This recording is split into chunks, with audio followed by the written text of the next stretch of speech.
এসে ওষুধ নিয়ে যাবে। ওই কালে ছিল বিশাখা শ্বশুর।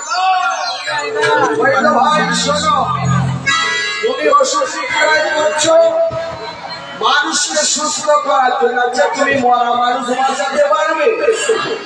এখন বৈদ্যরাজ বলছে বাবা মরা মানুষ বাঁচাতেই পারবে। হ্যাঁ হ্যাঁ চিন্তা করো না, আমি বাঁচিয়ে দেবো। মানে কি উপহার আছে, তুমি যেটা চাইবে সেটাই পাবে।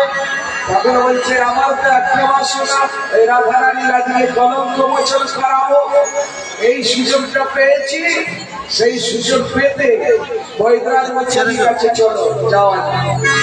এবার কিছু কিছু চলেছে, বিশাখা শ্বশুর পিছা পিছা এসে এবার চিন্তা করছে আমি তা সেজেছি, সবাই যদি চেনেছি কিন্তু আমার মা যদি চিনে ফেলে, আমি যদি ধরা পড়ে যাই মায়ের ঘরেতে ফাঁকি দেওয়া যায়।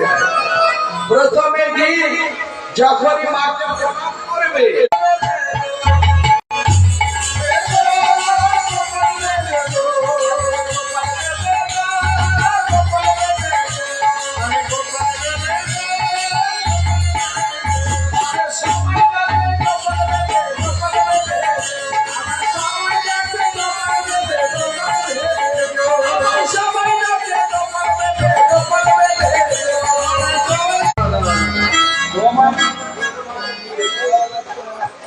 আমার ছেলের নামও তো গোপাল।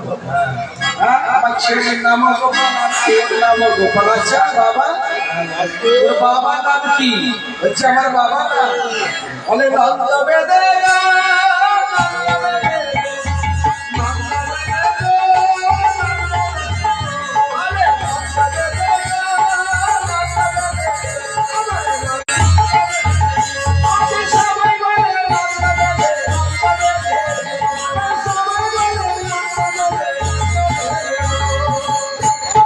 বাবা নাম নন্দবেদে। আচ্ছা বাবা